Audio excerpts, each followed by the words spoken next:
हेरे अरे टिप टिप बरसौ पानी बोल कब देमी हमारा गरानी। टिप टिप बरसौ पानी बोल कब देमी हमारा गरानी। तोर देखी जोबन हमर भको हमन आज भर कर दे मन मानी। टिप टिप बरसौ पानी बोल कब देमी हमारा गरानी। टिप टिप बरसौ पानी बोल कब देमी हमारा गरानी।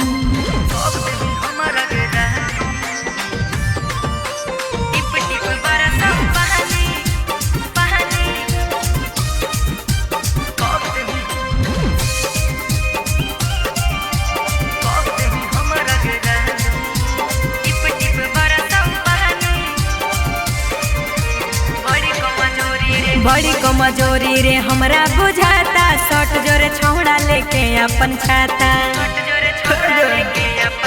तोर झूला में उठो बोला बुला गे तोर भीगो दोनों रसगुल्ला गे।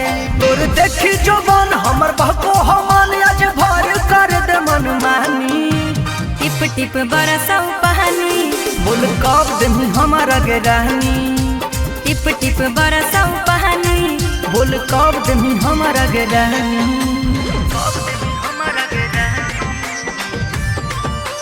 टिप टिप बरसौ पानी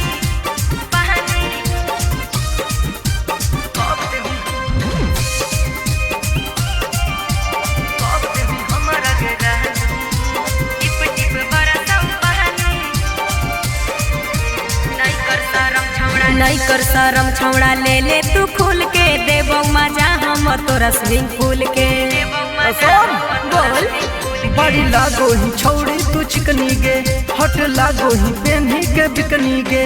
तनिया के निहुर देबो पीछे से हुर धीरे सूरज के चूमे दे रानी। टिप टिप बरसौ पानी बोल कब देमी हमारा गरानी। टिप टिप बरसौ पानी बोल कब देमी हमारा गरानी।